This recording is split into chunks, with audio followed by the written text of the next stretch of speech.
Entonces ahí es lo que hay que hacer. Entonces, como decía, hay que solucionarlos y luego, pues como nos corresponde esta noche, es intentar divulgarlos, es decir, simplemente poner en conocimiento al resto de los compañeros, mira, no hagas esto, que es un error, y simplemente es a lo que me refiero con divulgarlos. Al final, esto es un círculo, es un ciclo que, bueno, pues simplemente considero que los que ya tenemos más años, sí, de acuerdo con la experiencia es un grado, pero al final querer es poder y sobre todo que tiene que ser un poco el intentar decir al resto de la gente, oye, por aquí no vayas que te vas a escalabrar, que te vas a dar un golpe y es de lo que se trata, de poner solución.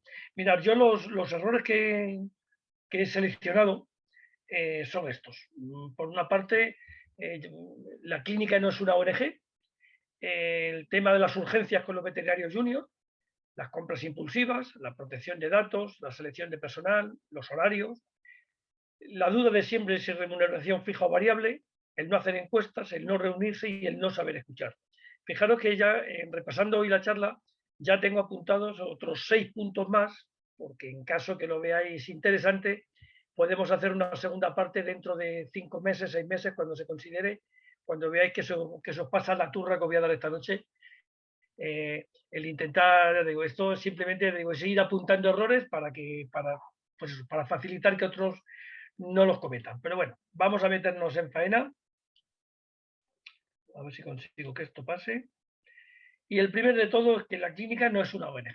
A todos nos ha pasado, vamos a poner un poco en situación, un cliente que llega apurado y sin dinero, que te dice que la mascota no es suya, que se la ha encontrado, que a lo mejor es de un vecino, pero que, en fin, que al final que se ha encontrado un animal abandonado y herido. Y al final, no sé, bueno, no sé, sí lo sé, porque nos lo buscamos, pero bueno, al final la gente recurre a nosotros. Sí que es verdad que somos un gremio bastante llano y muy accesible para la gente, de forma que cuando alguien se encuentra en una situación así, pues ¿a quién pide ayuda? Pues al veterinario, que para eso nos gustan los animales, entonces tenemos que ayudar. Entonces, esto es la gran realidad. Es decir, a nadie se le ocurre cuando se encuentra un perro en la calle, el decir, voy a llamar a la policía municipal a ver si, que son los que se tienen que hacer cargo del tema, a ver si me ayudan. Pues no, lo más fácil es irte a un veterinario, que es el que te va a decir qué es lo que tienes que hacer. Y si encima el perro llega herido, pues a todos ya nos entra, digamos, la duda de, joder, pobrecito perro, al final le hacemos la cura, le hacemos no sé cuánto, le hacemos los primeros auxilios o los segundos o los terceros, y al final estamos trabajando, digamos, de forma gratuita. En este tipo de situaciones, al final tenemos que establecer, si nosotros queremos poner solución, tenemos que establecer una serie de filtros. El primer filtro tiene que ser la recepción. Es decir, esto en las clínicas más o menos grandes está clarísimo que esta recepción es el primer filtro, pero sobre todo en las clínicas pequeñas y en los consultorios no siempre está tan claro, pues porque no hay suficiente gente trabajando. Entonces, muchas veces ya nos enfrentamos nosotros directamente al problema. Digo la recepción porque es donde de verdad se tiene que hacer una primera criba de qué paciente tiene que entrar y quién no. Y a veces, por desgracia, tenemos que decir, no, para que la solución no puedo dártela yo.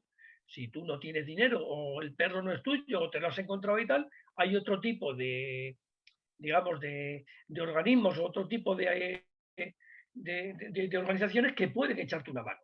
Pero bueno, vamos a suponer que ya pasa el cliente a consulta. Muy bien, pues si ya en consulta, que es cuando ya nos cuentan la batalla, que mira, que es que el perro es de un vecino mío que lo tiene, al final tenemos que hacer lo de siempre, el dar presupuesto, firmar los consentimientos informados y sobre todo que al final el cliente tiene que pasar por caja. Nosotros, como yo digo siempre, mis empleados tienen la mala costumbre de que todos los meses quieren cobrar, lo cual es lógico, ¿vale?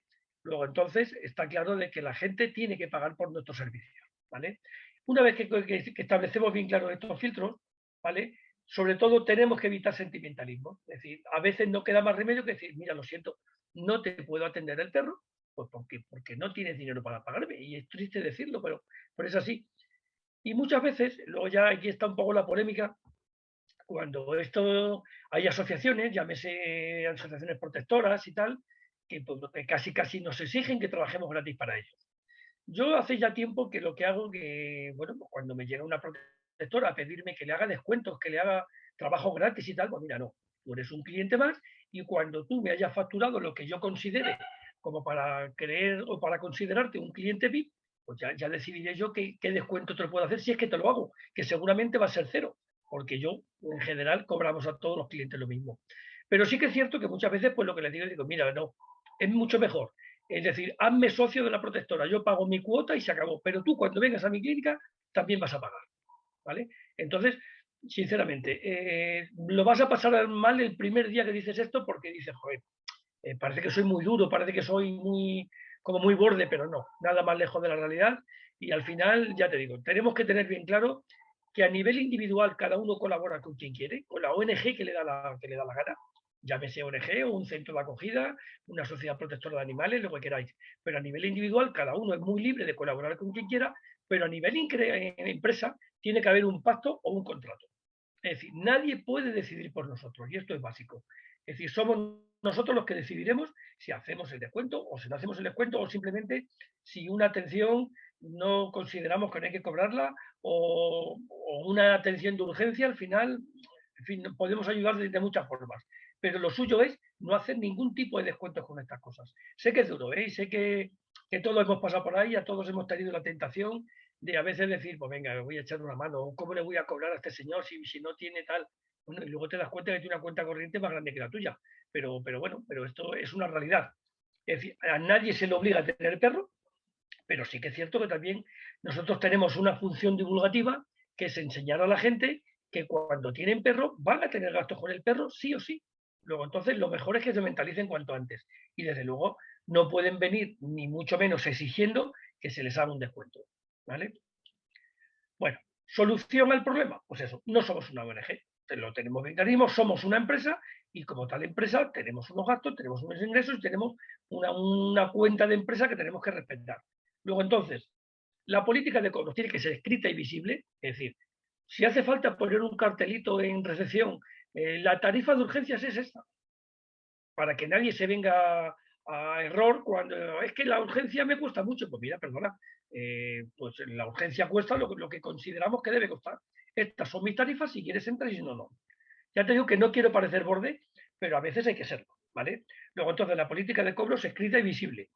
El cartel de centro colaborador con la asociación que nosotros consideremos, pero a nivel personal, o sea, o podemos colaborar con tal, pero siempre y cuando tenemos que tener bien claro un contrato con estas asociaciones donde se deje bien clarito hasta dónde podemos llegar y hasta dónde no. ¿Vale? Por supuesto, evitar sentimentalismos, no vale decir, ay, pobrecito, no sé cuánto, que luego al final todos lo hacemos, pero hay que procurar que esto no ocurra.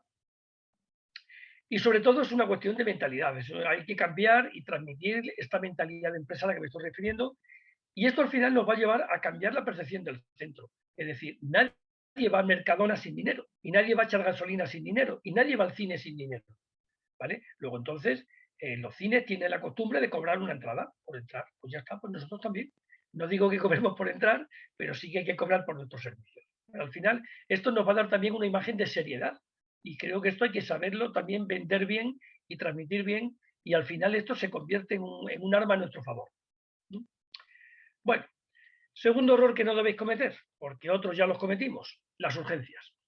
Las urgencias, por desgracia, ¿quién hace las urgencias? Pues en general suelen ser, bueno, la realidad es que los turnos de urgencias suelen ser los menos agradables, suelen tener un horario muy incómodo, a nadie le apetece trabajar de noche, son difíciles de compaginar el trabajo y familia.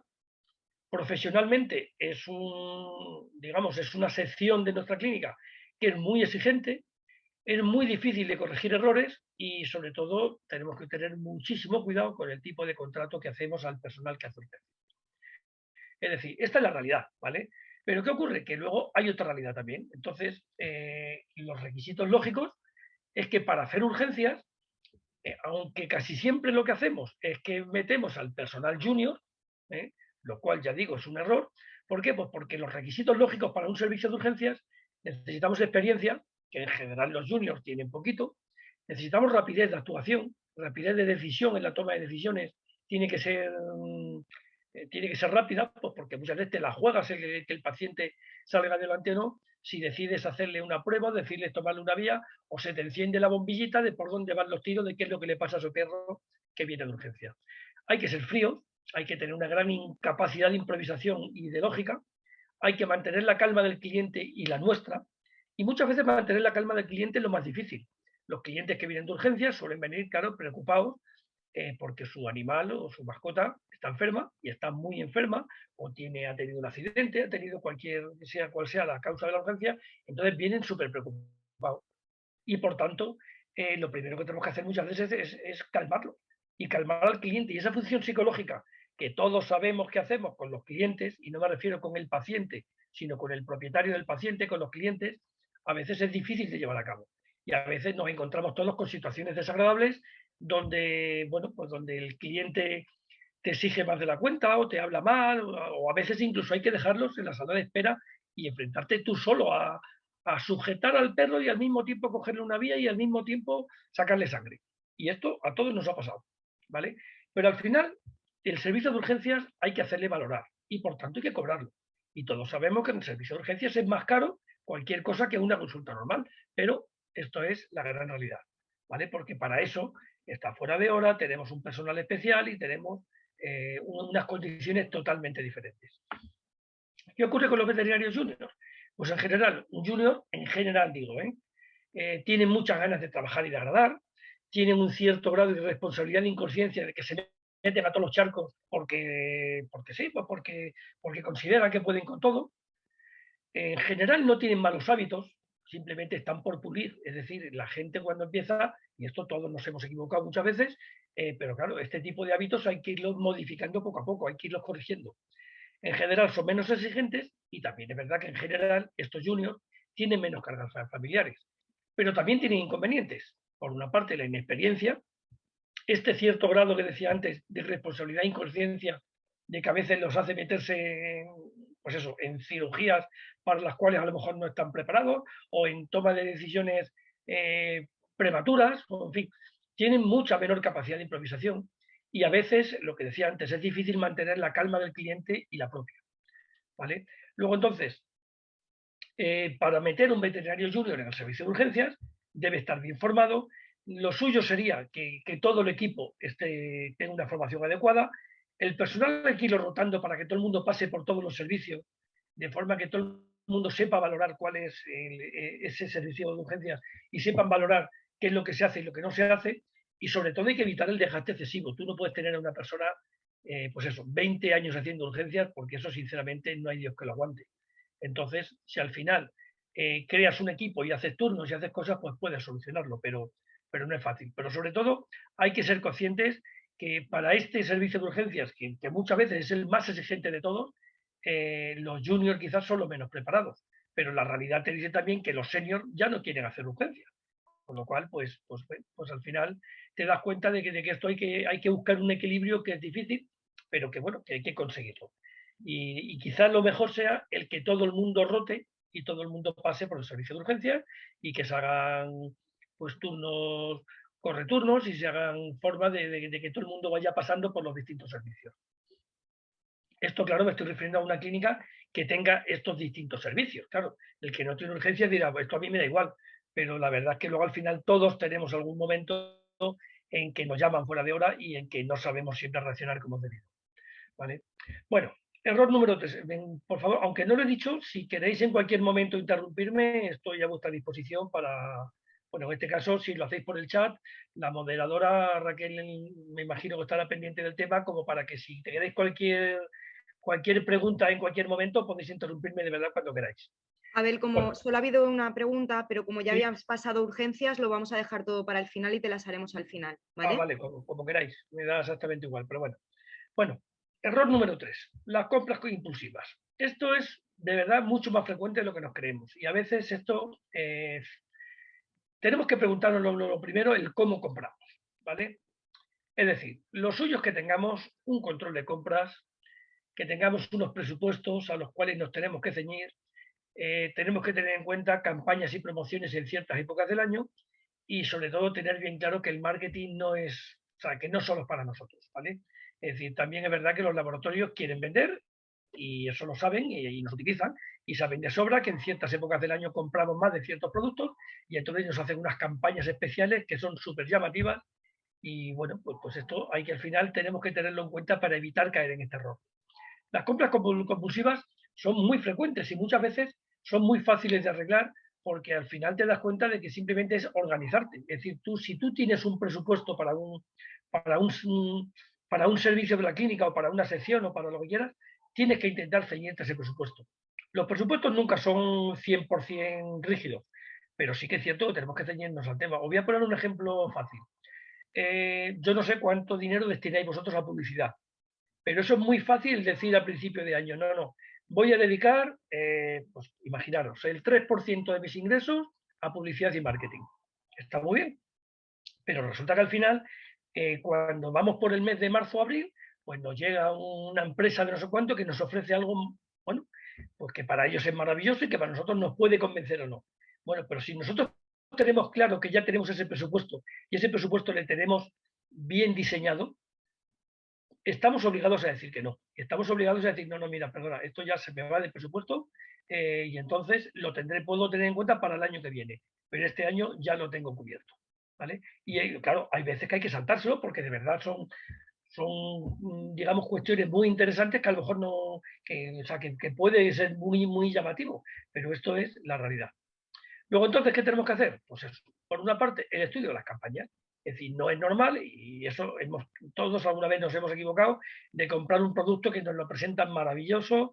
Uy, esto me voy a inflar, lo voy a sacar como tal. No, no, si me compras 20, te regalo 10. Y pues, venga, vale, pues venga, tráeme los 30. Y al final te das cuenta que de los 30 luego te sobran 25, porque no era tan eficaz como tenía, o sale un producto alternativo que es mucho mejor. Luego, entonces, las campañas hay que estudiarlas muy despacito y muy a fondo y ser un poco fríos. Y a la hora de las campañas hay que saber hacer números y decir, no, no, hasta aquí puedo llegar y hasta aquí no. Y no me sirve el decir, no, no, voy a comprar antiparasitarios. Como me regalan un 30%, voy a comprar 8.000 cajas de este producto, porque te das cuenta que tú no eres capaz de vender 8.000 cajas de un producto. Luego, entonces, bueno, lo estoy exagerando un poco, pero esto es la realidad. O sea, que muchas veces las campañas, y fijaros que ya no son como antiguamente. Antiguamente había campañas donde parecía un bazar. Parecía un bazar que te regalaban, pues yo qué sé, pues te regalaban. Mira, yo me recuerdo perfectamente un representante que vino una vez, esto ya hace muchos años, a ofrecerme una raqueta de pádel, cuando en Talavera no había ni una sola pista de pádel, hace muchos años, ¿vale? Y claro, tú dices, vale, muy bien, me regalas una raqueta de pádel porque habéis considerado, los que vivís en Madrid, que ya jugáis al pádel, pues que esto es un deporte maravilloso, que al final lo que tenemos, como entramos a todos los trapos, pues también entraremos, y muy bien, ¿vale? Pero si yo, ¿para qué quiero una raqueta de pádel si en Talavera no tengo ninguna pista de pádel? ¿Vale? Bueno, pues esto al final, este mercadillo que había hace muchos años, de que comprando tal cosa te regalaban desde una maleta, un reloj, te regalaban no sé cuánto, ya los laboratorios han cambiado bastante y esto ya prácticamente no se hace, aparte de que creo que está prohibido, pero bueno, creo que ya no se hace. Pero bueno, que al final voy a lo que voy, que es que en las campañas hay que estudiarlas y hay que ser un poco frío. Hay que analizar sobre todo las compras anteriores, es decir, es tan fácil como fijarnos si a mí me ofrecen que comprando 100 collares de antiparasitarios me regalan otros 20 y digo, uy, qué bien, un 20% adicional, vale, pero ¿qué hago yo con 100 collares si el año pasado vendí 30? ¿Vale? Pues eso es, y perdón por las exageraciones que estoy haciendo, pero esto es así, ¿vale? Luego entonces tenemos que tener en cuenta las Viernes por compras la anteriores. mañana. ¿Perdón? Hola.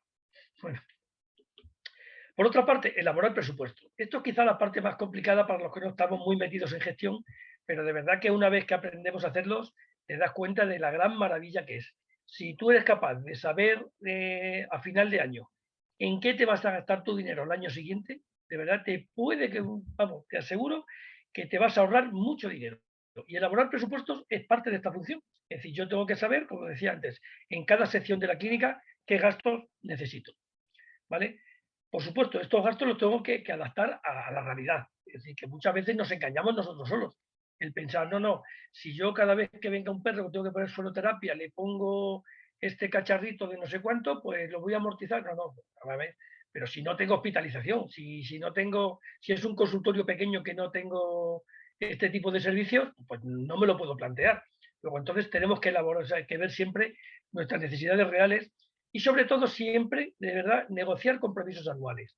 Si nosotros somos capaces de decir, vamos a ver, yo cuántas botellas de suero voy a gastar al año, o cuántas gasté el año pasado, imagínate, 2.000 botellas de suero.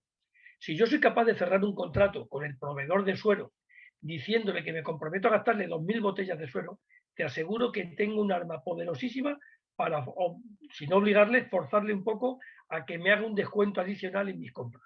Y esto al final, con que te des cuenta que lo hagas con 5 o 6 productos, al final dirás, va, el día más rentable del año es el que he dedicado a hacer números, es el que he dedicado a hacer estos presupuestos, a negociar estos compromisos anuales. Pero mira, os voy a poner ejemplos más sencillos. La compañía de telefónica o de internet con la cual tenemos el internet de nuestra clínica o el teléfono de nuestra clínica y de paso el teléfono de urgencias, no sé cuánto, la centralita, tal. Bueno, pues si somos capaces de cada año sentarnos un día y comparar las distintas tarifas que nos ofrecen los distintos proveedores, pues seguramente salgamos ganando. Pero lo que decía antes del sueldo, de verdad, es una realidad. Es decir, hay días que te dedicas a hacer presupuestos, que te dedicas a negociar estos compromisos para el año y te das cuenta que esos días son como si hubieras hecho 50 cirugías, porque te vas a ahorrar mucho dinero. ¿Vale? Bueno, error número 4. Perdonad si voy un poco rápido, pero es que si no veo que se nos va mucho tiempo. Error número 4, la protección de datos. Ya sé que este es un tema que no lo conocemos todos, que lo tenemos súper trillado y que lo tenemos tal, pero es que caemos siempre en el mismo error. Ya lo aplicaremos cuando lo exija. Pues bien, ya lo están exigiendo. La Ley Orgánica de Protección de Datos, esa gran desconocida, ya nos lo están exigiendo. Ya están llegando multas, ya están llegando un montón de inspecciones en que simplemente nos piden la documentación, imaginaros el consentimiento informado pues para el pago por banco, los famosos SEPA, o los documentos simplemente de protección de datos como que el cliente nos autoriza a que nosotros podamos contactar con él en lo sucesivo. Pues bien, todo esto, por favor, poneros las pilas, que ya lo están exigiendo. Entonces, no es ya lo aplicaremos cuando llegue el toro. No, tenemos que hacerlo ya. Entre las obligaciones que impone la Ley Orgánica de Protección de Datos están los documentos de medidas de seguridad, la inscripción de los ficheros en el registro de la Agencia Española de Protección de Datos. Esto lo podemos hacer nosotros o lo podemos hacer a una empresa externa que nos lo haga, pero hay que hacerlo. Seamos nosotros, sea la empresa externa, pero hay que hacerlo. De verdad, no os la juguéis a que te puedan pillar en un renuncio por esto, porque las multas son muy serias, y luego vienen los problemas. ¿Vale? Como decía, inscripción de los ficheros, facilitar a los afectados el acceso, rectificación, cancelación, en este caso a los clientes, el uso de imágenes, mucho cuidadito si tenemos cámaras en la clínica, porque tenemos que poner un cartelito de que la presencia del cliente está siendo grabada y estas cosas, que bueno, que todos no lo sabemos, pero que la mitad no se hace, ¿vale? Entre estas medidas de seguridad, la identificación de quiénes pueden acceder a las bases de datos, el control de acceso a estas bases de datos, el control de las claves, el determinar a qué datos tiene acceso cada personal o cada uno de los empleados, la gestión de soportes y documentos, los ficheros temporales, las copias de seguridad, los responsables de seguridad.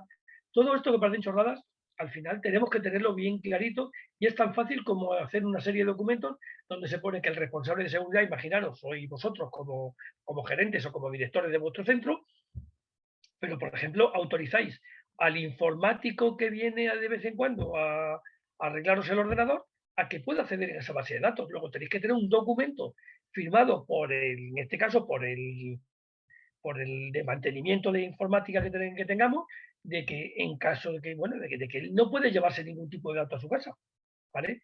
Pues bien, aún así luego todos caemos, y yo lo digo esto por experiencia, porque yo caí en este error, y bueno, pues yo tuve unos empleados que me robaron la base de datos, ¿vale? Y sinceramente, aunque conseguí demostrar que se habían llevado la base de datos, que habían contactado con los clientes y tal, luego sí que es cierto de que los juicios, como le decían, como dice el dicho popular, más vale un mal acuerdo que un buen juicio o algo así, ¿se me entiende? Que al final dependemos de los jueces y todo esto nos trae conflictos, ¿vale?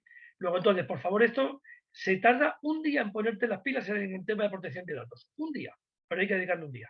Y ese día tenemos que hacer todos los documentos correspondientes o bien externalizarlo, es decir, contratar a una empresa de protección de datos que nos lleve todo esto. ¿Por qué? Pues porque nosotros muchas veces jugamos a ser veterinario, gerente, consultor, economista, no sé cuánto, y al final muchas veces se nos escapan cosas, ¿vale? Pues bien. Bueno, esto de la gestión de ficheros lo podemos hacer directamente en la Agencia Española de Protección de Datos o a través de las entidades colaboradoras, lo que decía antes, externalizar el sistema de forma que una empresa de protección de datos nos lleva este tipo de gestiones, ¿vale? Las situaciones reales, pues robo de base de datos de antiguos colaboradores, socios, empleados, tal, que en un momento dado se pueden llevar tu base de datos, te montan otra clínica en la calle de al lado y al final tienen todos los datos de tus clientes que tú has conseguido tener durante 15 años o 10 años o 20 años y resulta que ellos los quieren por la santa cara, contactan haciéndoles una campaña que han abierto una clínica nueva y no sé cuánto. Pues todo esto, de verdad, si tenemos estos dos tipos de documentos preparados, simplemente es más difícil que lo puedan hacer porque ya digo, ellos también se arriesgan a mucha multa si deciden esto. Y por supuesto, posibles denuncias de clientes. Si un cliente te dice que quiere que le borres de tu base de datos, tienes que respetarlo y tienes que hacerlo. Y luego ya si quieres, una vez hecho, pues le podrás decir, oye, ¿y el por qué?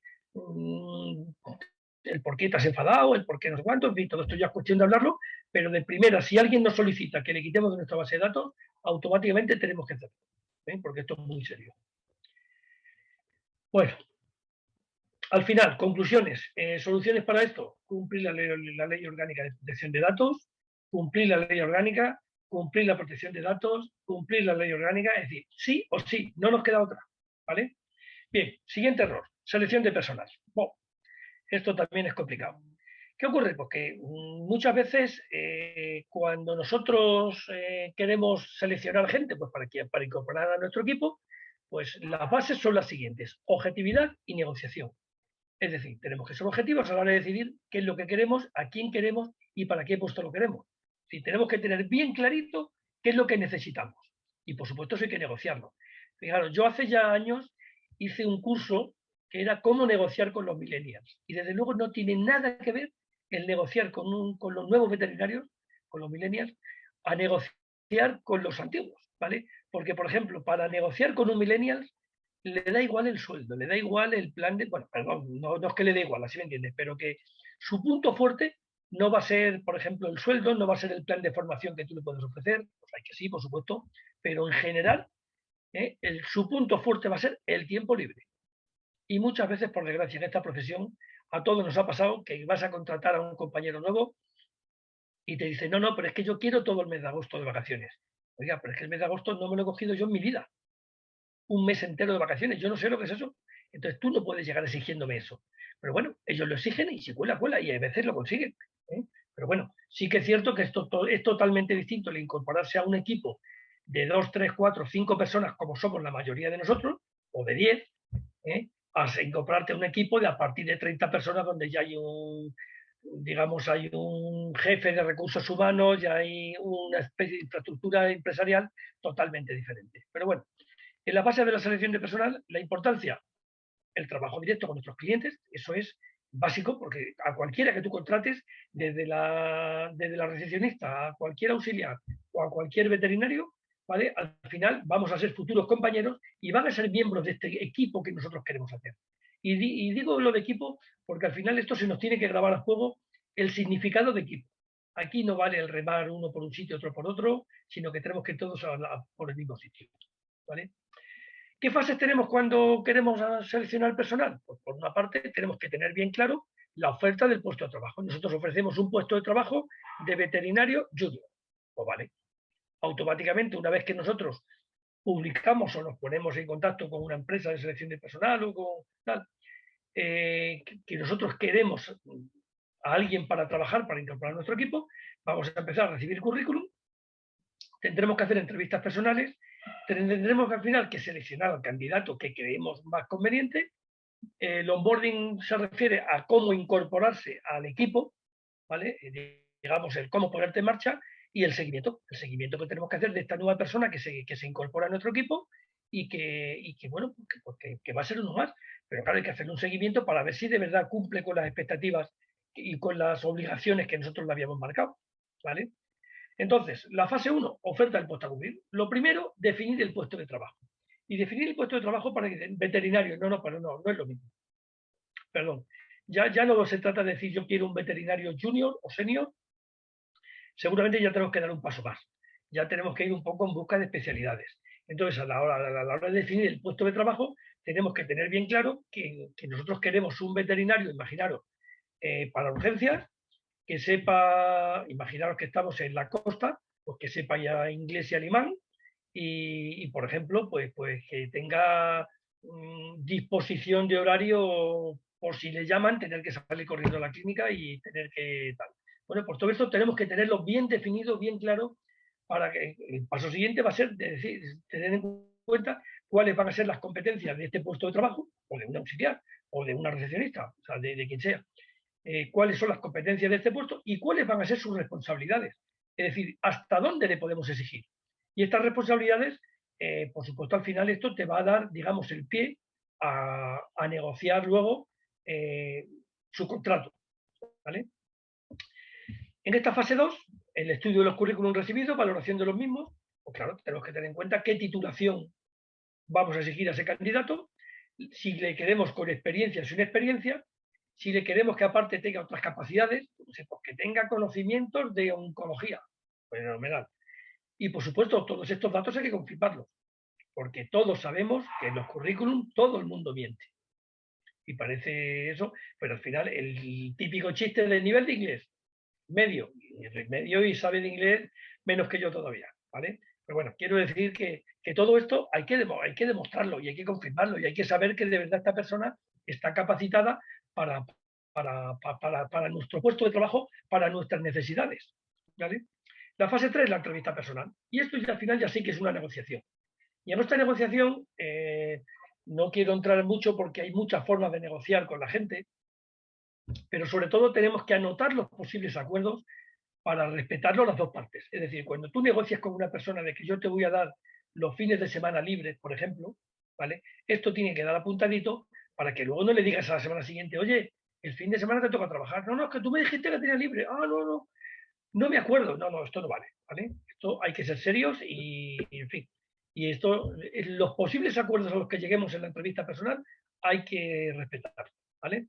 Y al final, cuando seleccionamos definitivamente al candidato, tenemos que darle la toma de decisiones de cuál es el candidato adecuado, incorporarle al equipo. Incorporarle al equipo ya supone, pues eso, el meterle en nuestro engranaje de nuestra empresa. De decirle, mira, esto se hace así, esto se hace así, esto tienes que reportarme de esta forma o de la otra, ¿vale? Al final, el onboarding se trata de cómo te incorporas tú al equipo, ¿vale? Y esto hay que facilitarle también de que cuando tenemos un nuevo miembro del equipo, el que todo el mundo sea un poco amable con él y el facilitarle un poco las cosas porque el primer mes va a estar perdido como un burro en un garaje a la hora de decir, oye, que yo no sé cómo se maneja esta máquina o no sé cómo se hace esto, no sé cómo se hace lo otro. Pues mira, aquí está el protocolo, tienes que hacerlo así, así, así, o esto se hace de esta forma y esto tienes que ayudar a este otro de esta otra, en fin. Bueno, pues todo tiene que ser súper, el engranaje al final tiene que ser perfecto. Y al final lo que decía antes es el seguimiento de que de verdad esta persona que hemos contratado pues se incorpora al equipo. Para eso tenemos que detectar qué fortalezas tiene esta persona, qué necesidades puede tener y sobre todo siempre darle apoyo, sobre todo al principio. Caramba, todos hemos empezado, todos nos gustaría, todos hemos tenido mejores experiencias, otros peores, pero al final lo que todos queremos es que nos traten bien cuando empezamos a trabajar en un sitio. Y que nos traten bien con respeto, que nos traten bien con educación y sobre todo que nos ayuden al principio, que estamos un poco perdidos, lo cual es lógico, ¿vale? Pero necesitamos este apoyo. Y como igual que a nosotros nos gustó que nos lo dieran en su momento, tenemos también que dárselo a las personas que se incorporan a nuestro equipo, ¿vale? Luego entonces, la solución, lo primero, el primer error, la selección no adecuada. Luego, entonces, la solución es, lo primero, definir el perfil exacto que necesitamos. Es decir, tenemos que tener bien clarito qué es lo que queremos, ¿vale? Yo quiero un auxiliar de quirófano, ¿vale? Y ya está. Pues entonces necesito que tenga esta formación, que tenga esta experiencia, que tenga tal, que tenga estas cualificaciones, que sepa, por supuesto, cuál es el material que necesito en cada momento y que sepa, pues eso, el tenerme preparado, pues eso, desde los equipos que estén bien pasados por la autoclave o el material necesario para cada cirugía o que el aparato de anestesia hay que hacerle la revisión cada 15 días para cambiar la cali y para comprobar que todo funciona perfectamente. Por eso, al final, como digo, necesitamos el perfil exacto de qué es lo que queremos, ¿vale? Bueno, siguiente error, horarios. En los horarios es, bueno, pues también es un tema un poquito conflictivo, ¿vale? Porque las dificultades es que nunca llueve a gusto de todos. Al final te das cuenta que los horarios nunca le van a ser buenos para todo el mundo, ¿vale? Al final tienen que estar sujetos a modificaciones casi continuas, no hay un modelo fijo, son distintos en cada centro, entonces no me sirve decir, no, no, yo en la clínica que estaba antes teníamos este horario, ya la clínica donde estabas antes, ahora estás en esta, ¿vale?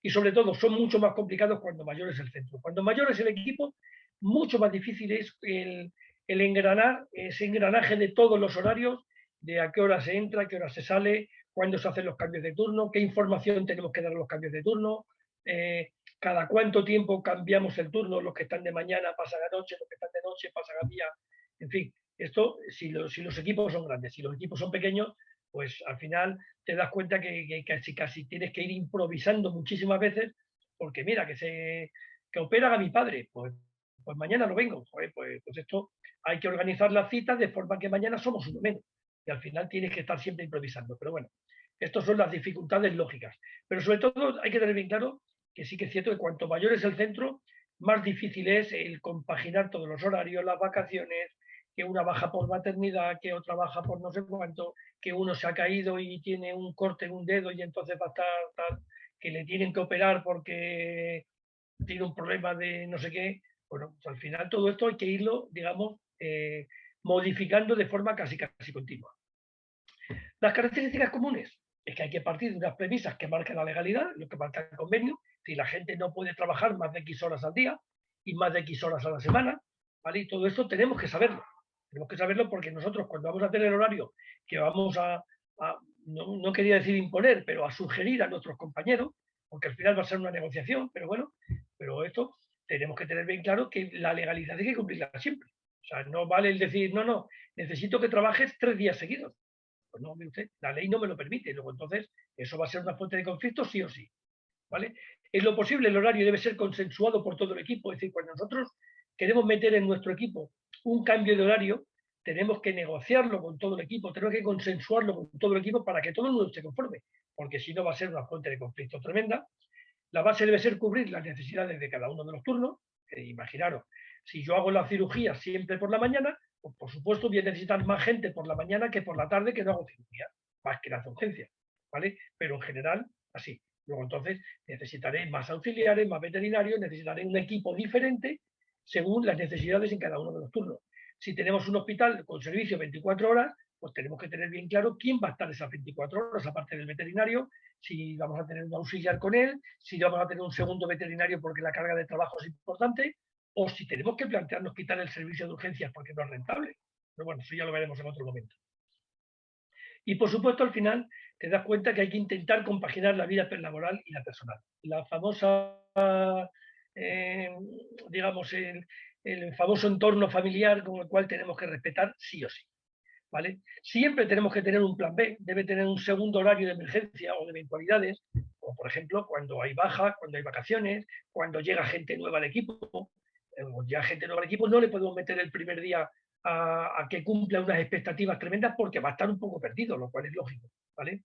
Y al final te das cuenta que siempre debe existir un responsable de horario que es quien propone, modifica y adapta las necesidades que vayan apareciendo con el paso del tiempo. Que bueno, que esto en los equipos pequeños, pues al final siempre cae este responsable de horario, pues vamos a ser nosotros. Vamos a ser nosotros como gerentes, como directores, como propietarios, como lo quieras llamar. Pero al final vamos a ser un poco los responsables de estos cambios de horario. ¿Vale? ¿Cómo hacerlo? Bueno, pues lo primero, como decía antes, analizar las necesidades por turno, evitar los solapamientos de turno. Está claro, si un turno acaba a las 8, el siguiente turno empieza a las 8 y un minuto, no empieza a las 7 de la mañana. O a lo mejor sí que conviene que empiece un poquito antes para que haya ese traspaso de información cuando se hace el cambio de turno. Luego hay situaciones fijas especiales que, bueno, pues podemos tener días fijos de cirugía, podemos poner días fijos para pacientes geriátricos, días fijos para especialidades, es decir, podemos obviamente poner los martes por la tarde y lo vamos a dedicar solamente a geriátricos, vamos a dar citas solamente a geriátricos, con lo cual sé que voy a necesitar, pues imaginaros, por ejemplo, un veterinario que no solamente controle bien el tema de geriátricos, sino un auxiliar, por ejemplo, que le vaya haciendo los análisis correspondientes a estos pacientes geriátricos, ¿vale?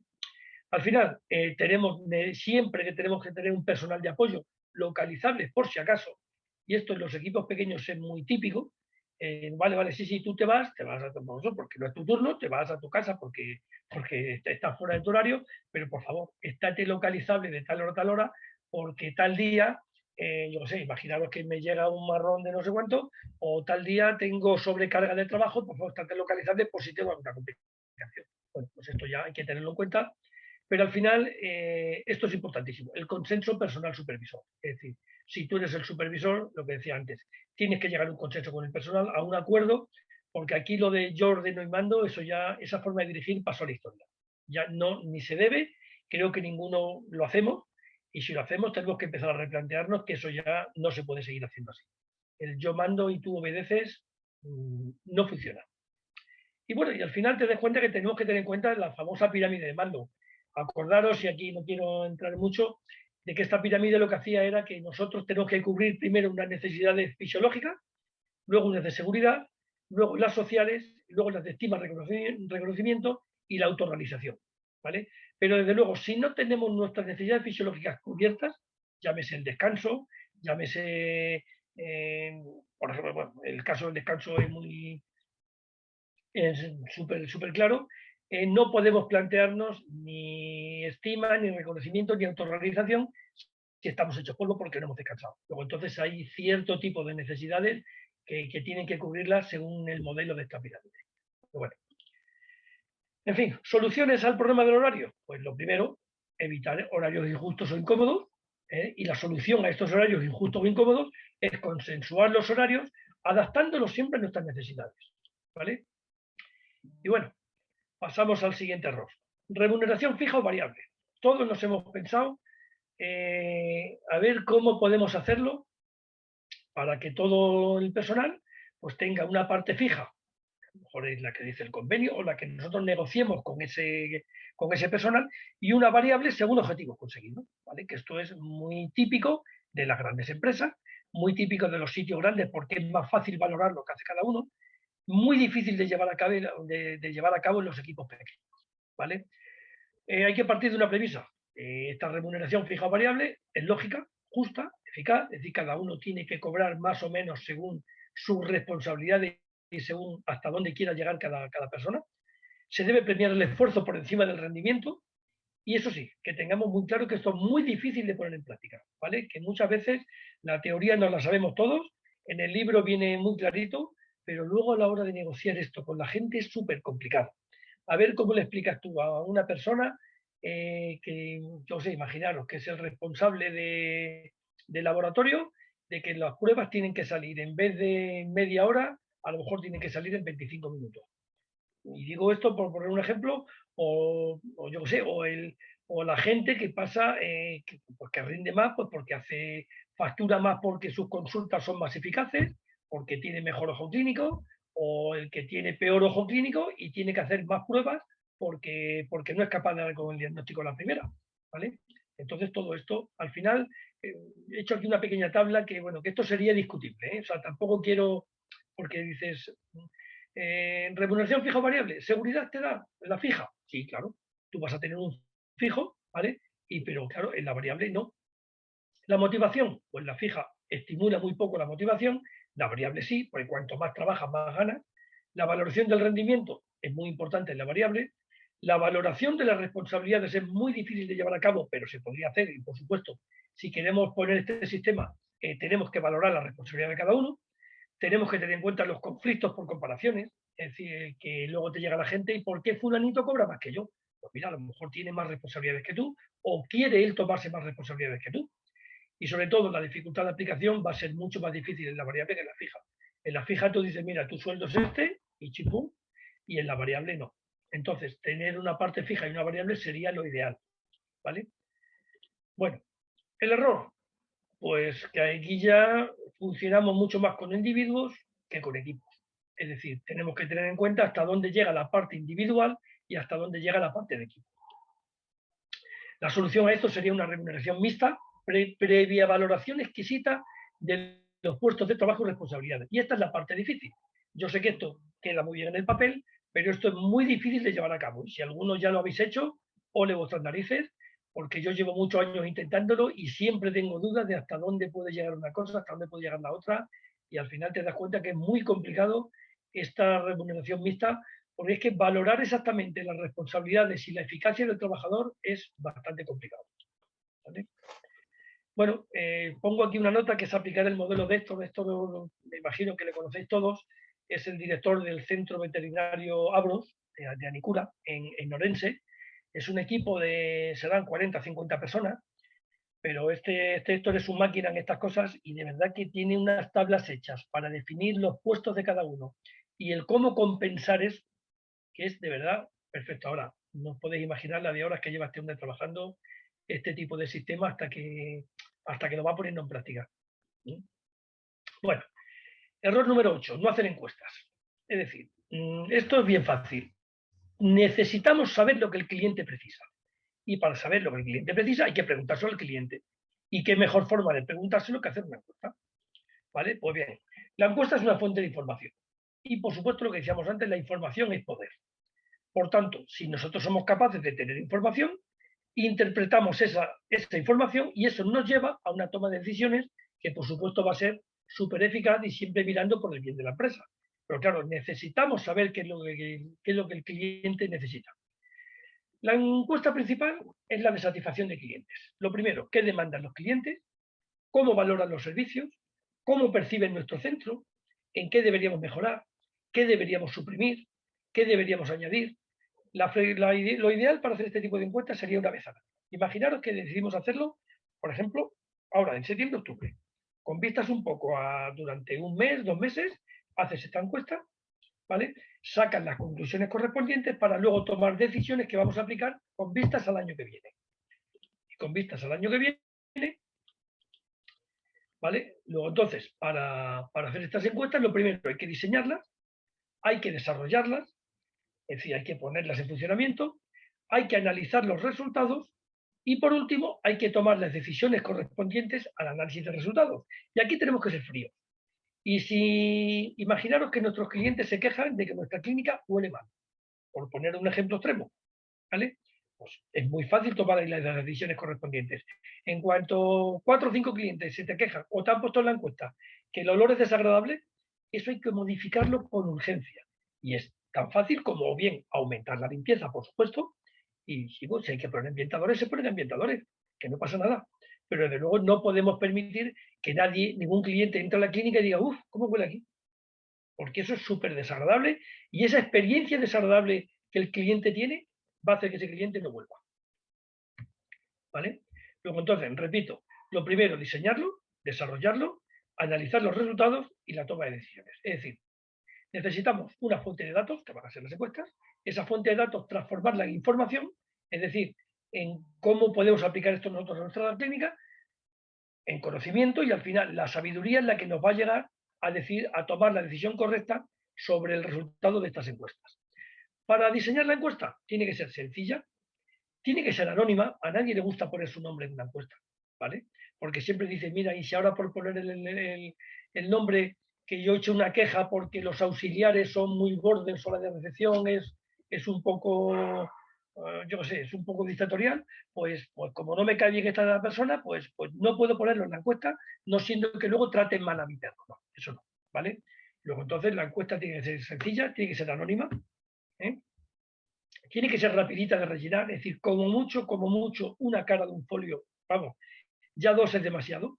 Y en una cara de un folio caben perfectamente 10 preguntas, donde tú puedes decir desde cómo nos conoció, a el por qué viene usted a este centro, o el si no, usted qué opina de nuestros precios, si los considera baratos, caros, los considera fuera de órbita o fuera de respecto a la competencia, si cree que estamos fuera de rango, o si de verdad, pero es que esto al final nos lleva a muchas sorpresas, porque te das cuenta, por ejemplo, que el precio no es el primer valor que un cliente da de nuestro centro, pero sí lo va a ser, por ejemplo, el primer contacto que un cliente tenga en nuestro centro va a ser la recepción, si la persona que está en recepción es simpática o no es simpática.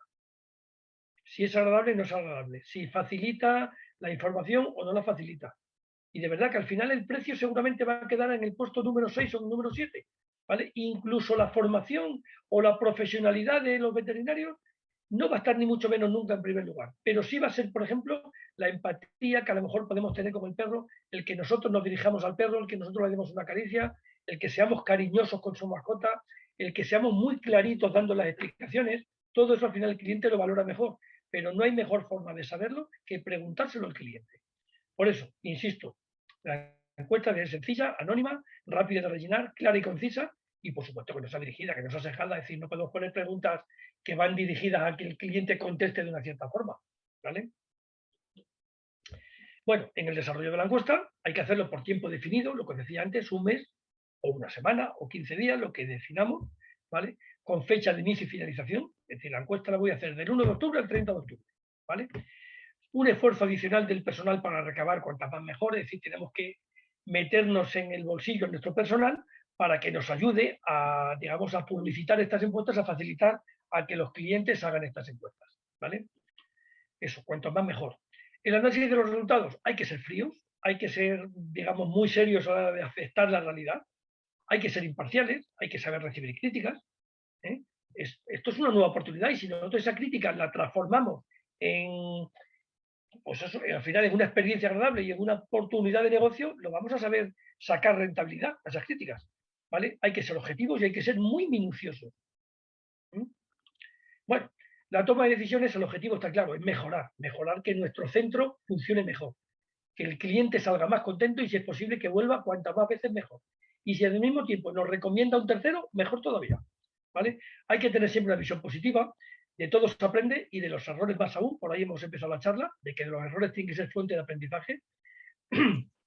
Debemos adaptarnos nosotros a las necesidades de los clientes, no los clientes a las nuestras.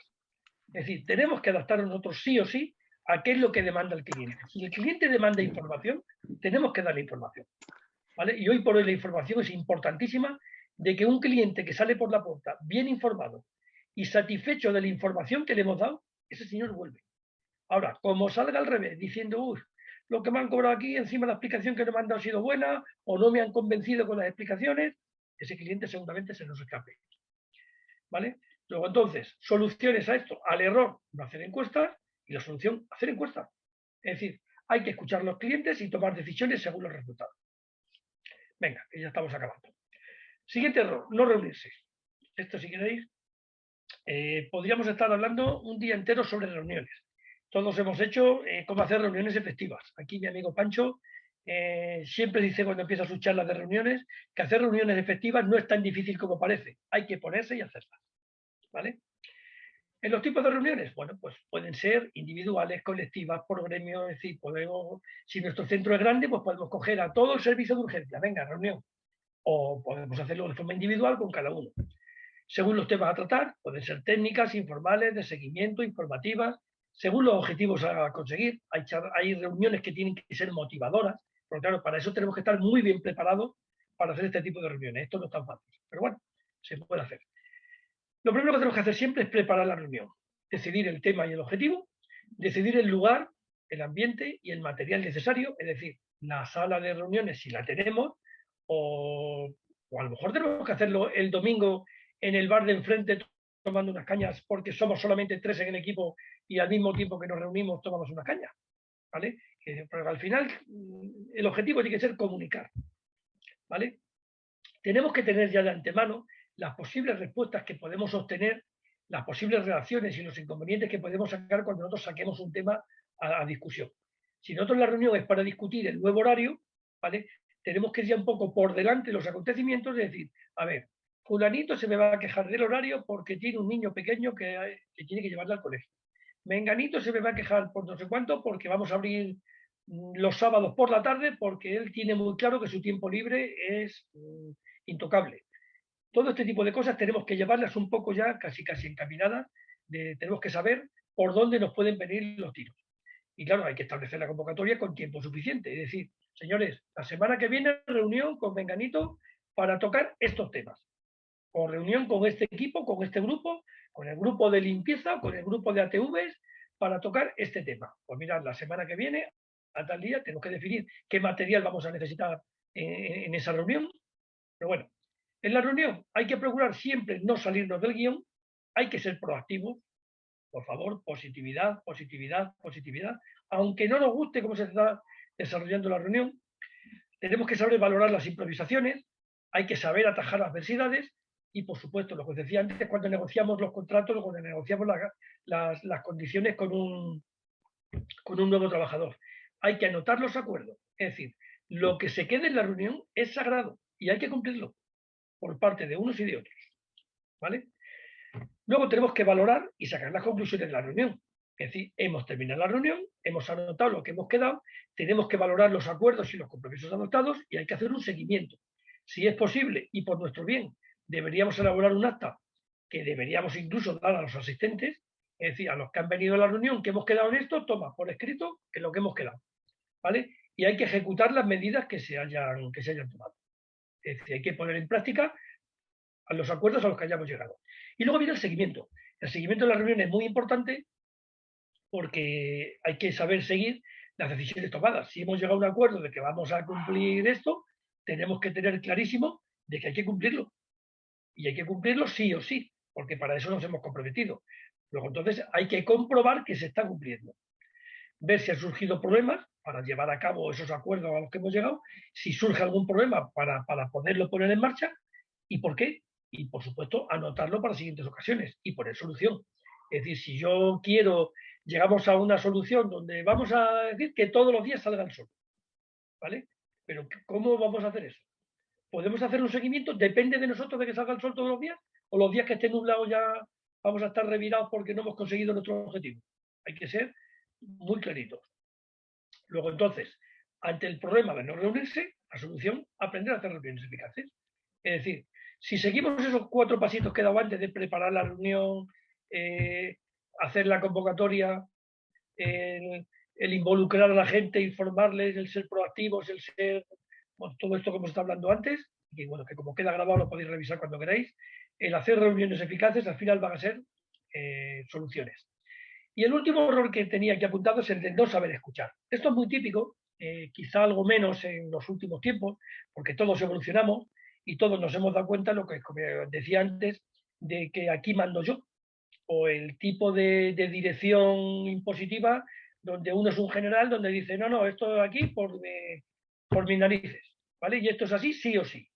Ese tipo de dirección ya pasó la historia, ya casi nadie la hace, y desde luego hay que saber también evolucionar y sobre todo darse cuenta que ese tipo de dirección conlleva muy poquitos resultados y que es mucho más eficaz si lo hacemos de la otra forma. La famosa frase del win-win, el ganar-ganar, en esta filosofía del ganar-ganar, el escuchar facilita la toma de decisiones beneficiosas para ambas partes.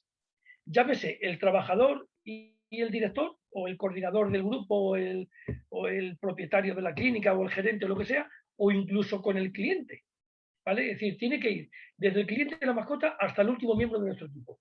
Pero al final esta filosofía del ganar-ganar tiene que ser para todos siempre. Es decir, si nosotros queremos ganar nosotros solos, la cuerda al final se tensa y la goma se rompe por el mismo sitio. ¿Vale?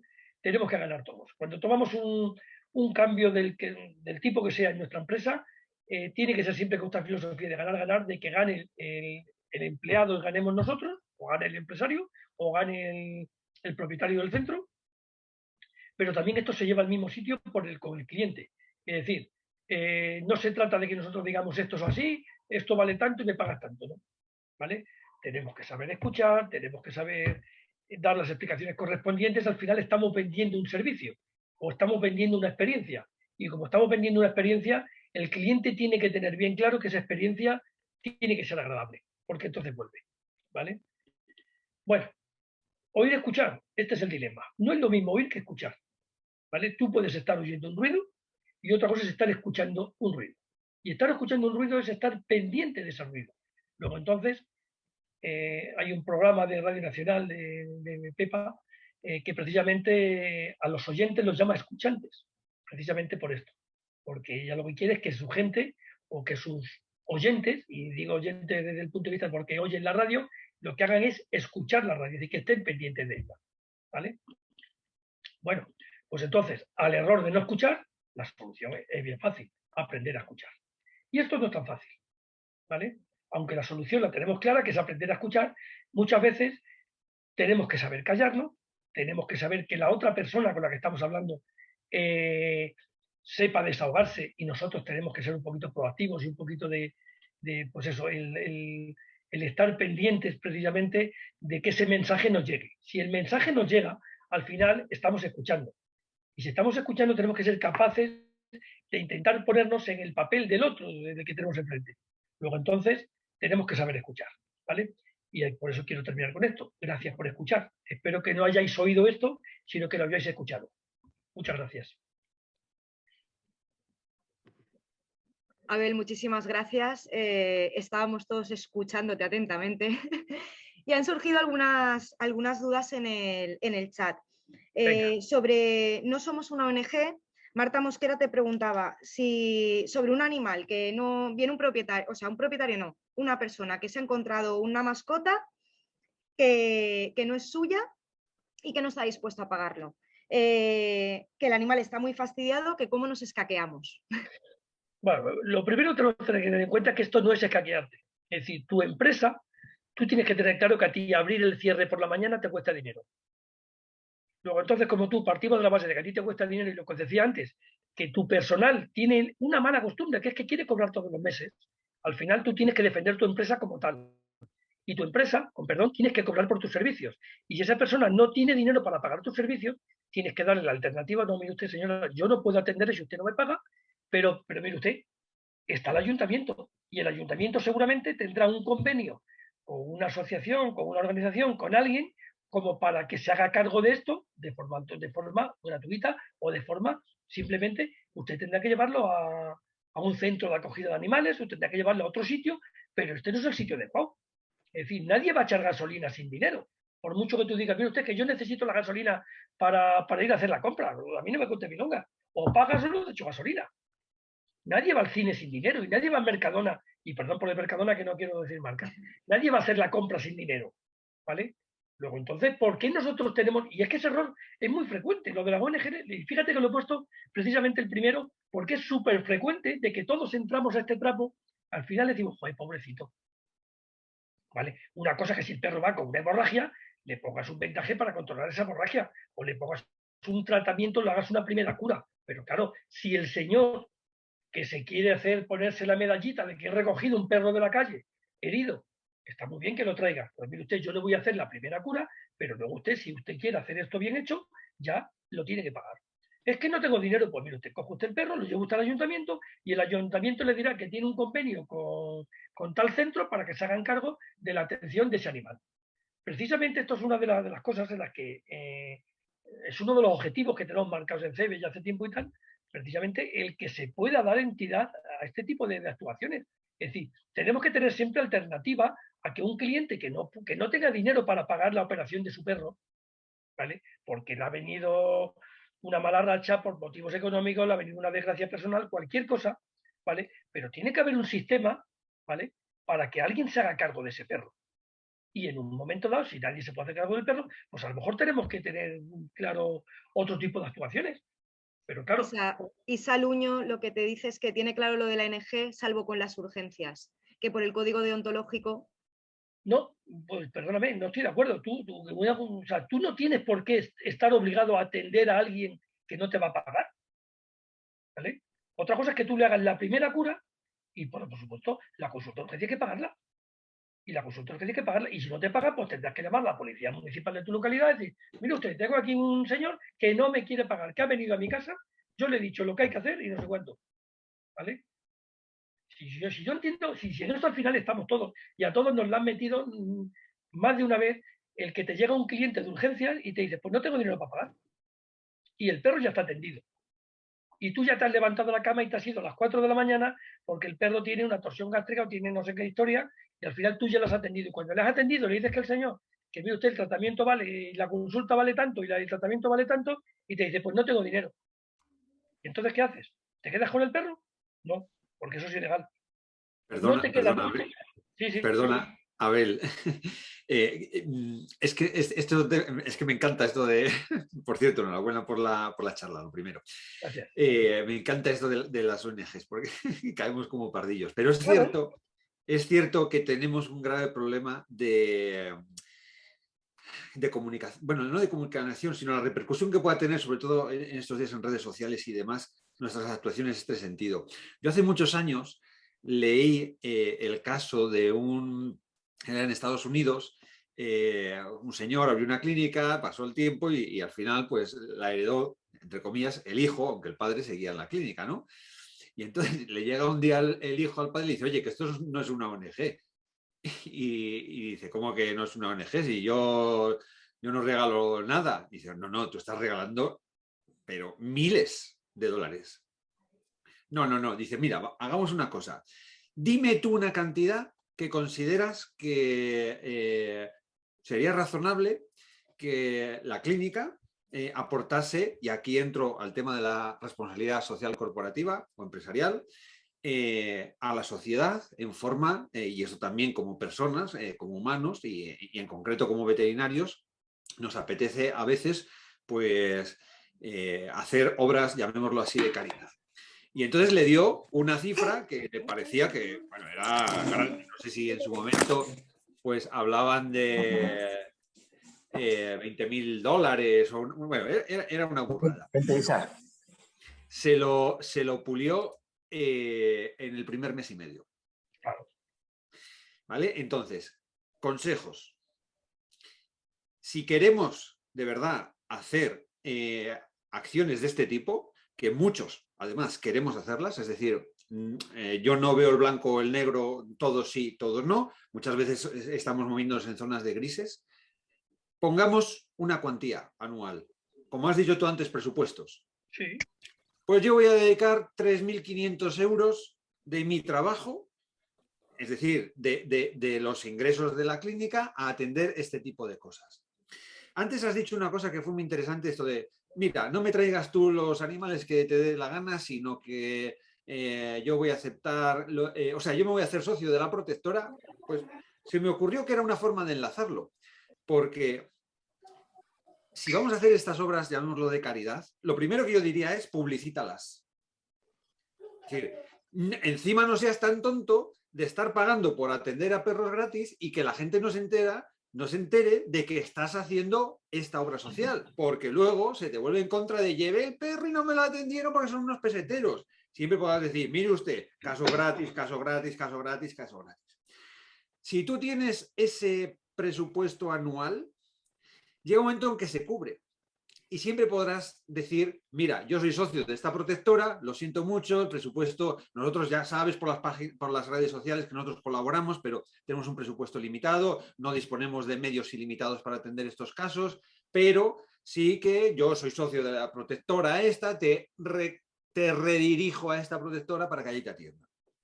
Es decir, o parque zoosanitario o policía municipal, o siempre tenemos que tener buscada la solución a esto. Pero puede ser una forma de evitarnos complicaciones y también de controlar el gasto de todas estas cuestiones y también de reducir morosidad, que es otra de las cosas que nos interesa. No, si sabes que no, porque sabes que este no lo voy a cobrar, ¿qué haces? ¿Se lo hago gratis o lo mando a la calle?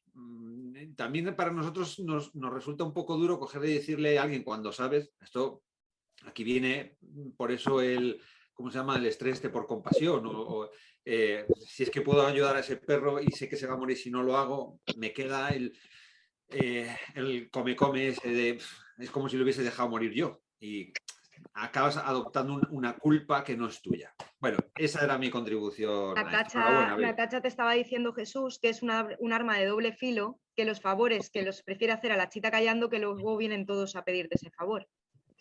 Claro, pero es que por eso hay que dejar bien claro, sobre todo con las protectoras. Yo de verdad, yo por ejemplo aquí, yo soy socio de 3 protectoras, con las que además a una de ellas les lo dije bien claro. Mira, el primer día, mira, hazme socio VIP. ¿Y cuánto pagan los socios VIP? 100 euros al mes, toma. Pero tú cada vez que vengas a mi casa, me pagas. Y se acabó el problema. Hicimos un contrato de asistencia de que ella venía, cada vez que venían, pagaban y ya está, y se acabó el problema. ¿Sabes? Pero al final tienes que dejarlo bien claro de que tú no eres una ONG. Y aún así, por mucho que digamos, siempre caemos. Y yo el primero, ¿eh? Y luego todos caemos en la típica persona que creemos que no tiene dinero, que no voy a valorar de si lo tiene o no lo tiene, pero que aparentemente no tiene dinero, que no tiene medios o que no tiene tal, y al final, venga, le echamos una mano, no sé cuánto y tal, venga, pobrecillo, y al final casi siempre sale mal. Sí. Porque claro, luego viene el cómo controlas tú las críticas que te hacen cuando dices a una persona que no la entiendes por dinero, ¿vale? Pero vamos, pero que tampoco pasa nada porque te digan, es que eres el más caro de la zona, encantado. ¿Sí me entiendes? Pero ya no solamente que sea el más caro, sino que a veces hay clientes, es decir, tú no puedes pretender quedar bien con el 100% de los clientes. Siempre va a haber alguno que se te va a quejar, siempre va a haber alguno que te va a buscar las excusas. Y luego también es verdad que hay clientes especialmente conflictivos que van de clínica en clínica dejando pellas o dejando experiencias desagradables. Luego, entonces, ahí tenemos que tener también bien claro de que nosotros tenemos que ser, pues eso, que nosotros estamos allí para trabajar, pero que nosotros cobramos por nuestro trabajo. Es que ahí no hay discusión posible. ¿Sabes? Exacto. Vale, a ver, hay bastantes, Venga. 2 o 3 dudas de la ley sobre la protección de datos. Entonces, anticiparme, no sé si las vas a poder responder todas, pero el día 14 va a haber una charla sobre protección de datos. En breve os llegará información para inscribiros. Así que tranquilos, que si Abel no sabe, vendrá alguien que nos lo dirá. La primera que nos ponen es, si te dicen de borrar los datos o sea, un cliente te dice, no quiero que tengas mis datos y tienes facturas emitidas, no se puede borrar la factura emitida durante 5 años. ¿Qué haces en esos casos? Vamos a ver, tú puedes borrar cierto tipo de datos del cliente. Los datos fiscales son datos fiscales. Y eso no. Eso, vamos a ver, en primer lugar, tenemos que saber diferenciar qué tipo de datos son los que podemos manejar y cuáles no. Es decir, por una parte, está el tema de los datos, digamos, de facturación, que son datos públicos, que es tu nombre, dirección, teléfono, no, nombre, dirección y el NIF, ¿vale? Que no dejan de ser datos públicos. Y otra cosa son los datos personales de, pues yo qué sé, pues desde el teléfono, por ejemplo, o al cuántos perros tienes o algún dato personal que tengas tú del cliente, ¿vale? Si el cliente te pide que tú borres sus datos, los tienes que borrar, ¿vale? Otra cosa son los datos fiscales, ¿vale? Que eso es diferente. Pero eso es lo que ellos llaman los de el tema este de la ley de protección de datos, se llama datos de nivel 1, de nivel 2, de nivel 3. Ya no te hablo si fueran datos médicos, por ejemplo, sobre personas, ¿vale? Que son mucho más serios, ¿vale? Pero los datos fiscales van por un lado, son datos normales, o digamos de tipo 1, y luego ya los datos del historial médico son los de tipo 2. Y en un momento de eso sí te pueden exigir que los borres y los tienes que borrar. Claro, te preguntan también sobre los historiales de las mascotas, que si borras la ficha, borras el historial. Claro. Es que tú tienes que borrar, si el cliente te lo solicita, tienes que borrar el historial de esa mascota. Vale, Eso sí. y Otra cosa es que tú preguntaban, lo hagas por Pero- escrito con la Perdón, autorización correspondiente de que el cliente solicita que tú le borres esos datos. pero el perdón, historial médico no tienes perdona, por qué borrarlo porque forma parte también de tus sí, datos de trazabilidad de per- fármacos, por ejemplo. perdón, aquí voy a actuar como el responsable de asuntos legales de CB. Perfecto. ¿Vale? A Pues me ver, alegro. nosotros como profesionales tenemos que tener, o sea, tenemos el derecho de poder defendernos ante acusaciones, por ejemplo, de mala praxis o cosas así. Entonces, no podemos eliminar todos aquellos datos que en un determinado momento podrían impedirnos ejercer nuestro derecho a la legítima defensa, ¿vale? Bueno, entenderme lo de legítima defensa no como el pegarle a alguien, ¿vale? Si te ataca, pero... Sí. entonces, los datos del historial no son datos de carácter personal, son datos de actuaciones profesionales, son datos del animal. Los datos del animal, ningún dato del animal está protegido.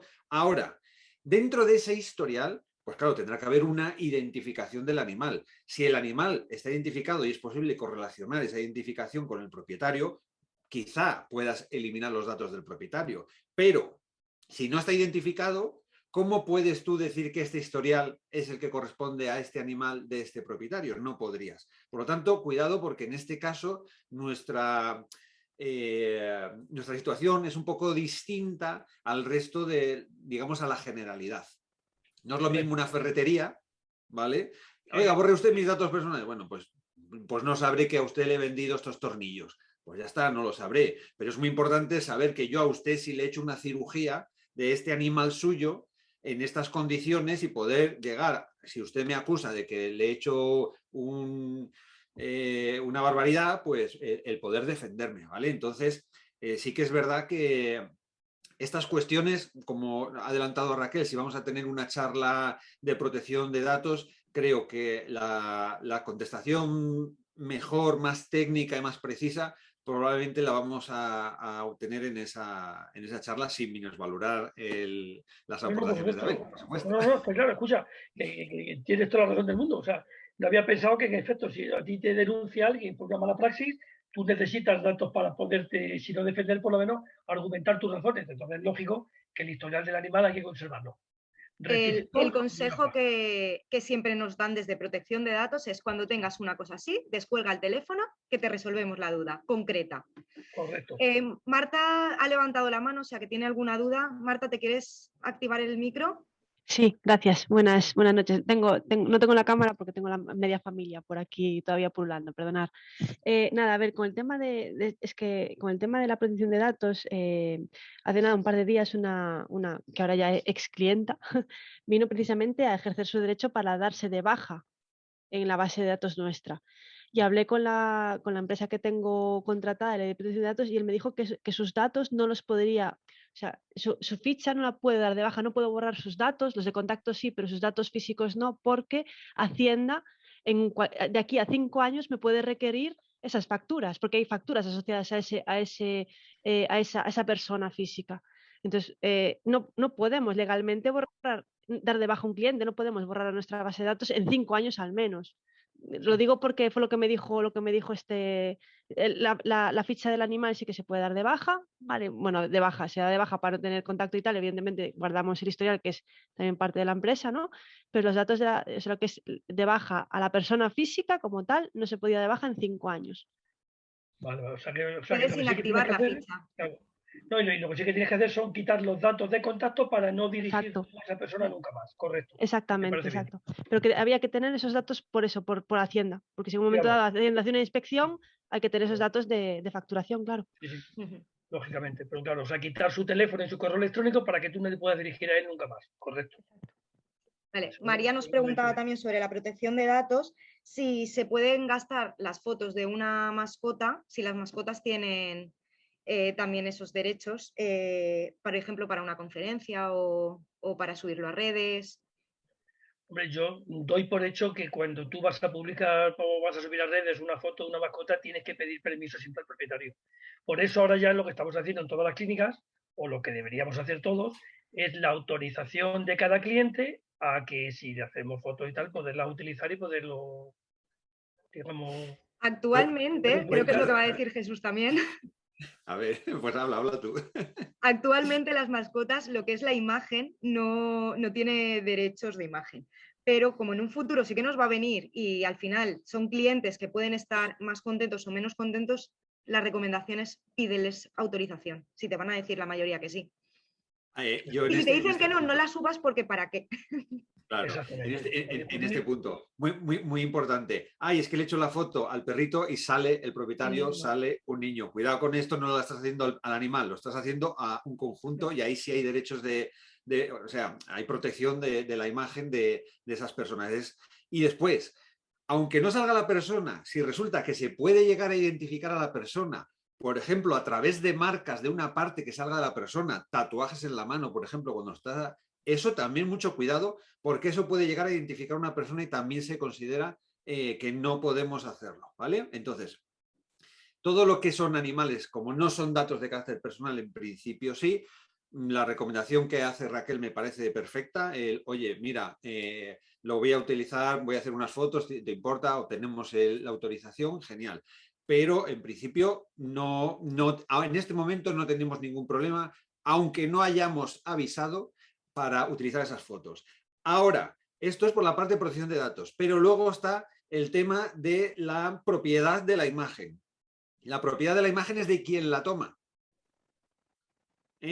Entonces, y no de quién, esto es complicado, y no del propietario de la cámara o del teléfono, es que en la clínica tenemos una cámara con la que hacemos las fotos. La ley dice que la foto es de quien la ha tomado, de cada uno de los veterinarios, por ejemplo, del auxiliar. Bueno, aquí podemos tener menos problemas, incluso tener un documento firmado en el que sea quien tome la foto, la propiedad es de la clínica y tiene derecho a su uso y tal y demás. Vale, perfecto. Pero si nos la manda un cliente, tenemos que pedir autorización para su uso. Si no tenemos autorización para su uso, esto de, ay, ¿tienes tú el móvil? Hazle una foto y me la mandas. Cuidado con esto, que te puedes encontrar, no es lo normal, pero como ha dicho antes Marta, las exclientas, los exclientes, pues estas cosas te puedes encontrar con el problema de que, oye, quita eso que no te lo permito. O te denuncio porque estás infringiendo los derechos de autor. Así que hay varios aspectos en esto. Perfecto. Vale. Muchísimas gracias. Ahora ya a selección de personal.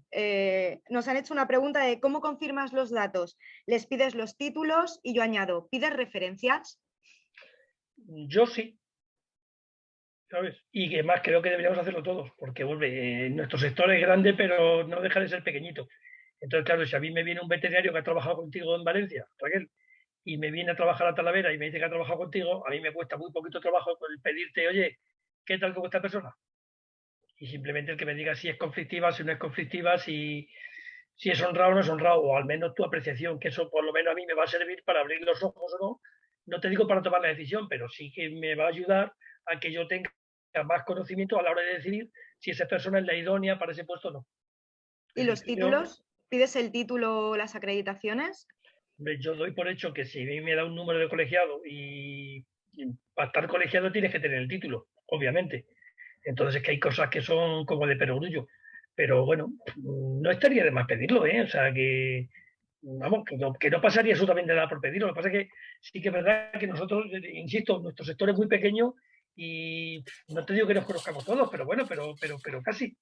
Y de verdad que no es tan complicado hacer eso, pero vamos, tampoco pasaría nada porque le pidas a alguien el título. ¿Sabes?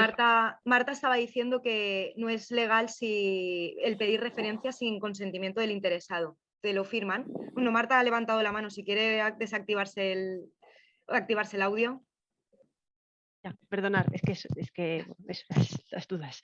Eso, había escuchado que si no tienes permiso del interesado, en teoría pedir referencias a otro profesional sobre su trabajo como que invade un poco su intimidad y o sea, como que no es legal del todo. Evidentemente, entiendo que no tiene por qué enterarse, pero que si se entera que podríamos tener problemas tanto nosotros por pedirlas como la persona, sobre todo la persona que las da. Es a donde tengo entendido yo. Y después con el tema de los títulos, lo decía, por ejemplo, puede decir que es, yo qué sé, que hizo un máster, un posgrado, no sé qué, y ahora, bueno, ya lo vemos con los políticos, ¿no? Que todos tienen ahí doctorados, diplomados y tal, y al final resulta que no son del todo cierto. Entonces, ¿qué hace? ¿Les pides los diplomas todos de cada curso que hicieron? Más que, me refería a eso más que el título de veterinaria, que entiendo que lo tendrán, claro, pero hay muchos que ponen en su currículum un montón de cursos y no sabes realmente si es cierto o no. Yo, sinceramente, a mí el que haga un curso de oncología de ABEPA o haga un curso de traumatología de la academia no sé cuánto o del grupo no sé qué, pues bueno, pues a lo mejor no tienes por qué pedirle eso, ¿no? Porque eso lo vas a ver en la primera cirugía que hagas si de verdad controla el tema o si no controla el tema.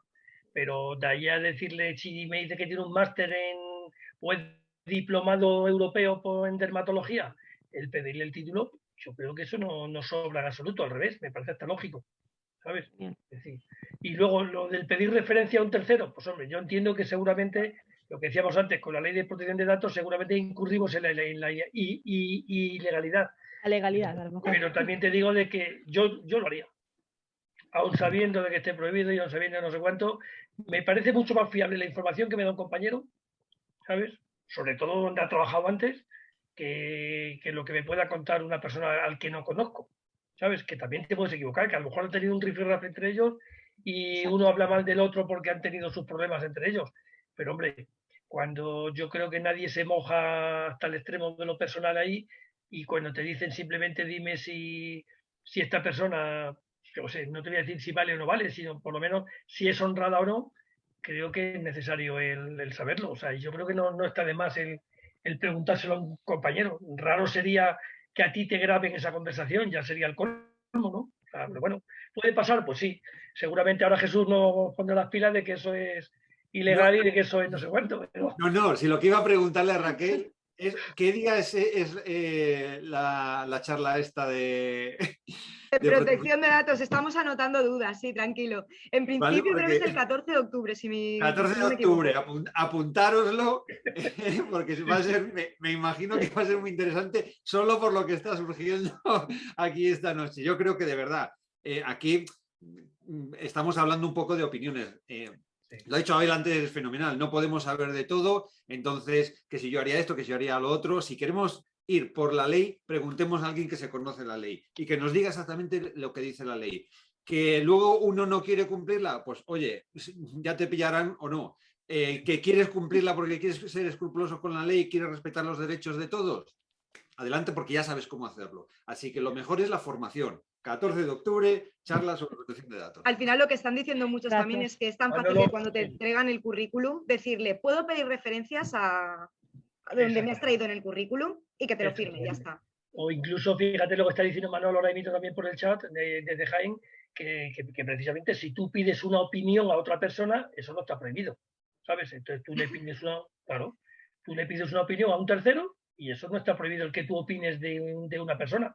Otra cosa es que tú trasciendas datos personales de esa persona. Pues mira, tiene una mujer que le pone las pilas y que no sé cuánto y que no le deja trabajar los domingos, por ejemplo. Bueno, Alejandro que nos diga el día 14 y ya está. Vale, y ya la última que habían puesto por el chat, que es de Ana Belén, era sobre las encuestas y decía que un sesgo sería decidir a quién le das la encuesta o por el contrario, si decides que quieres ese tipo de clientes, sería interesante hacerles la encuesta a ese tipo de clientes. Vamos a ver, si tú haces una encuesta para cierto tipo de clientes, por ejemplo, yo quiero hacer una encuesta a clientes jóvenes, porque creo que es mi cliente dirigido. Si yo quiero dirigir mi empresa, principalmente a clientes que no lleguen a 40 años o a 30 años, ¿vale? Pues es un sesgo, por supuesto, pero si mi objetivo es dirigirme a ese tipo de clientes, es normal. Otra cosa es que yo les haga las preguntas dirigidas para que me contesten lo que yo quiero oír. Y eso es a lo que yo me refería con los sesgos, a lo que yo me refería con eso. Es decir, todos sabemos las encuestas políticas, por ejemplo, que te llegan a, pues eso, prácticamente marca aquí la casilla, ¿sabes? Y eso no es. Entonces, tú tienes que permitir cierta libertad de que el cliente diga de verdad lo que opina de tu centro, que es lo que está en la parte importante, ¿sabes? Y es lo que decía, saber escuchar al cliente de qué es lo que busca de nosotros. Porque esto de verdad que nos lleva muchas sorpresas y nos lleva muchas veces el decir, anda, si yo creía que querían una atención de ultimísima calidad con una tecnología no sé cuánto, y te das cuenta que al cliente le importa un comino que tú tengas un ecógrafo de 3 dimensiones y que te haga no sé cuánto. Lo que quiere es que le soluciones. Sí, yo siempre, por ejemplo, a las auxiliares cuando entregan las encuestas digo, no se las entreguéis solo a los que os caen bien o que nos van a poner una buena puntuación porque nos estamos autoengañando. Hay que dársela, en ese caso, por ejemplo, a todo el mundo. Exactamente. Si tú quieres una encuesta real de cómo funciona tu centro, hay que dársela a todo el mundo. Además, hay que ponerla en, pues eso, incluso decir a la gente, mire, si quiere lo rellena usted aquí o lo rellena en su casa y otro día que venga lo echa usted en este buzón, el buzón que esté de forma que, pues eso, que se pueda, que esté asequible para que todo el mundo pueda echarlo sin un control excesivo, ¿sabes? Y ya está. Y entonces, pero ya te digo, es muy bueno el saber escuchar a la gente. Alberto Barra pregunta que si algún compañero de los que estamos conectados ha sufrido o conoce de primera mano alguien que haya tenido problemas con la protección de datos. Yo precisamente, ¿sabes? Vamos, tuve problemas porque yo denuncié a un antiguo empleado de que se había llevado la base de datos. Entonces tuvimos ahí un tribunal y tuvimos lo que decía antes, que a veces lo de los juicios siempre es relativo. Porque luego el demostrar este tipo de cosas de que te han robado la base de datos es complicado. ¿Vale? Claro, es complicado. Y fíjate que yo tenía las pruebas muy bien sentaditas porque tenía testimonios de, me parece que aporté, no sé si fueron 50 clientes que dijeron de que en efecto ellos nunca habían estado en ese centro y les habían mandado una carta de ese centro, de un centro nuevo que habían puesto. Y era precisamente porque se habían llevado la base de datos mía. ¿Vale? Pero bueno. Entonces, le has contestado, Alberto. Sí, los hay. Bueno, creo que no hay ninguna pregunta más. ¿Alguien quiere hacerle alguna pregunta? Nada. Abel, muchísimas gracias. Creo que nos ha encantado escucharte. A vosotros. Y nos vemos el 14 de octubre en la charla de protección de datos, que creo que también va a ser muy interesante. Buenas noches.